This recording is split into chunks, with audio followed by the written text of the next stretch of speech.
Reels recap here. This modern woman has evolved beyond human logic and is able to travel back in time to meet the first human. The movie begins with a view of a cell dividing into many smaller cells. After that, we watch a primitive human from ancient times drinking water from a lake. Lucy, who is telling the story, talks about how life started billions of years ago and wonders what humanity has accomplished since then. In the present day, Lucy, a young American woman, standing outside a hotel in Taiwan with her boyfriend Richard, who she's been with for a week. Richard asks her to take a briefcase to a man named Mr. Zhang in a hotel room. Despite being offered $500, Lucy refuses to do the task without knowing what's in the briefcase. In response, Richard handcuffs Lucy's wrist to the briefcase, leaving her with no other option. Inside the hotel, she tells the front desk clerk that she's going up to Mr. Zhang's room as per Richard's instructions, nervously providing her name. Looking out the window, she sees Richard smiling and trying to reassure her until he is suddenly shot and killed. A group of thugs emerges from the elevator and forces Lucy to accompany them. This scene is shown alongside footage of a cheetah chasing and killing a gazelle, carrying the lifeless animal in its mouth. They escort Lucy to Zhang's apartment, where she finds bloodied corpses on the floor, causing her to vomit. Zhang emerges with blood on his hands and calls a translator on the phone to help Lucy understand. She cries, completely unaware of the situation and why all of this is happening. Zhang writes down the number 140 on a piece of paper, which is the code to open the briefcase. Zhang then moves to another room while his men arm themselves with guns and shields. Lucy opens the briefcase, revealing 4 bags, each containing 1 kilogram of blue powdered crystals. Zhang brings in a man who appears to be under the influence of the blue powder. The man experiences brief convulsions and then begins laughing uncontrollably until Zhang shoots him in the head. Lucy is then instructed to perform a task, which she initially refuses to do until she is struck. Lucy regains consciousness in a hotel room with a bandage on her stomach. Zhang's men enter and toss her some clothes. She is brought to Zhang along with 3 other men. A British man called the Limey arrives to explain that they all have a drug known as CPH4 concealed in their lower intestines. This drug is expected to be the next big thing on the market, and they plan to smuggle it worldwide. Later, Lucy is chained up in a room where one of the thugs attempts to undress her and then proceeds to kick her in the stomach, right where they made an incision. This damages the drug bag, causing the powder to leak into Lucy's system. She starts writhing and thrashing around the room, even reaching up to the ceiling before falling back to the floor. While all of this is unfolding, we are introduced to Professor Samuel Norman, who is delivering a lecture to a classroom about his research on the brain's potential. He explains what might occur if humans could go beyond the commonly mentioned 10% brain capacity they use. He talks about how the brain would react to certain situations that could lead to either immortality or reproduction. Essentially, if individuals were dissatisfied with their environment, they would opt for immortality and move elsewhere. On the other hand, if they were content with their surroundings, they would be inclined to reproduce, illustrated with images of various species engaging in reproduction. Norman also mentions that if humans could access up to 40% of their brain's capacity, they would have the ability to manipulate matter, demonstrated with footage of a magic show. When a student inquires about what would happen if humans reached 100% brain capacity, Norman admits that he has no idea. Lucy regains consciousness, her eyes shining with a bright blue light. She sits up, appearing more composed than before. A thug enters the room, and Lucy tries to seduce him by spreading her legs. The thug is enticed and places his gun on the table. As he approaches her, Lucy grabs his belt and flips him over, then takes the gun after pulling the table. After freeing herself, she shoots the other thugs while they're eating. Although she gets shot in the shoulder, she manages to remove the bullet with her hand without feeling any pain. Lucy then eats the thug's food before leaving the scene. Outside, she encounters 2 taxi drivers, shoots one in the leg, and forces the other to take her to the hospital. While on her way to the hospital, Lucy's senses are significantly heightened, allowing her to hear people's conversations outside the car. Upon arriving at the hospital, she can understand and read signs as if they were in English. In an operating room, Lucy observes doctors working on a man. She examines the patient's X-ray scans and decides to shoot the man, explaining to the doctors that they wouldn't have been able to save him because the brain tumor had already spread extensively. She then coerces the doctors to remove the bag from her stomach. Lucy calls her mother and describes her heightened perception, how she can sense everything: the air, the blood in her veins, the heat leaving her body, and even access deep memories like her childhood illness or petting a cat at a very young age. She expresses her love to her mother before ending the call. The doctor proceeds to remove the bag of drugs from Lucy's stomach.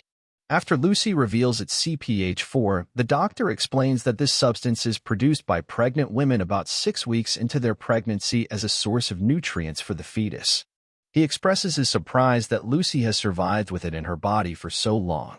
Lucy makes a final stop at the hotel to confront Jang, who is in the middle of getting a tattoo and a facial. She eliminates his guards and sends the tattoo artist away before immobilizing Jang by inserting knives into both of his hands.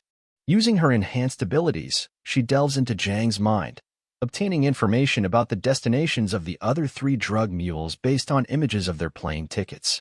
After extracting the information she needs, Lucy departs, leaving Jang in excruciating pain and unleashing a tormented scream.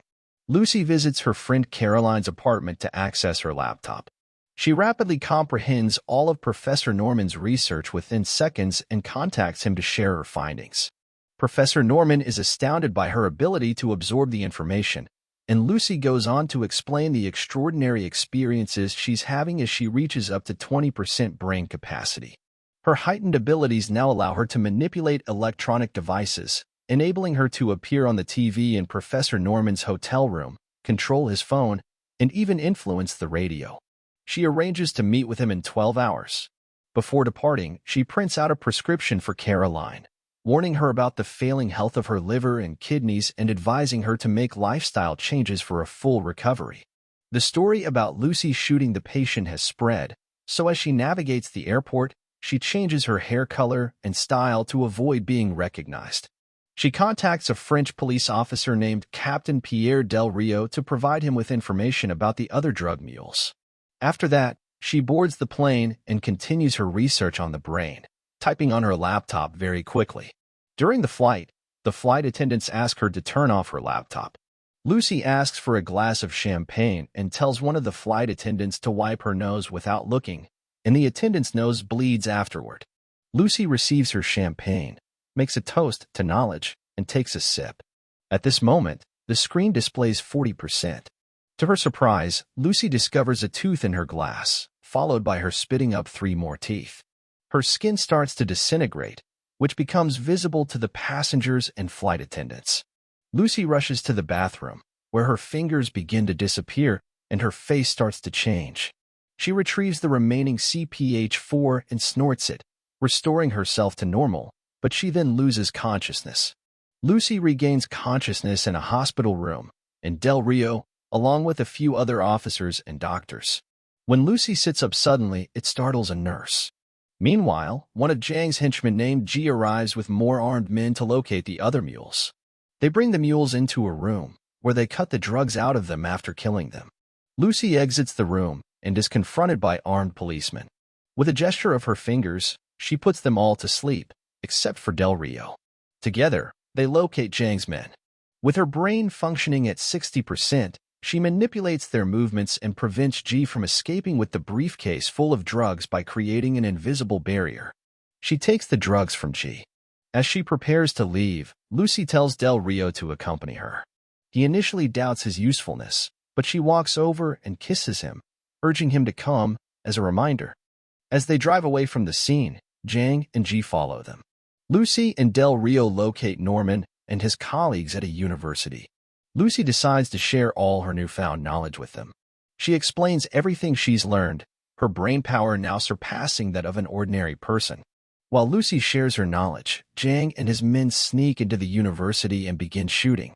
Lucy provides the remaining CPH4 to the professors so they can transform it into a liquid form for her to absorb. This elevates her brain function to 70%. Her hands start to transform into a strange, dark, worm-like substance that connects with the computers in the room, granting her more energy from the surroundings. This gives her an immense amount of power. As Lucy's brain function keeps increasing, she gains the ability to manipulate matter. She seemingly erases everything in the room, leaving the professors in an empty, white space. Then she creates an advanced supercomputer before their eyes using her newfound powers. Outside, as Jiang's men face opposition from the police, he instructs Ji to take action. Ji uses a rocket launcher to send Lucy thousands of miles away to Times Square. Lucy, with a wave of her hand, manages to control time. She travels backward through time, from early 20th century New York to colonial times, even all the way to prehistoric times. There, she comes face to face with the proto-human from the opening scene. They touch fingers, initiating a journey through the cosmos and all of space and time, granting Lucy unlimited and infinite power. In the final scene, Jiang enters the room and aims his gun at Lucy's head. At that moment, Lucy reaches 100% of her brain capacity. Her body vanishes, leaving only her clothes behind. Jiang fires his gun at thin air, hitting nothing. Del Rio enters the room and shoots Jiang, killing him. The strange black matter in the room transforms into a flash drive and ends up in Norman's hands, which completes his research. Del Rio inquires about Lucy's whereabouts, and a message appears on his phone, saying, "I am everywhere." The film ends with Lucy's voice stating, "Life was given to us 1 billion years ago. Now you know what to do with it." I hope you enjoy watching our recap video. Do subscribe and click the notification button to help the growth of this channel.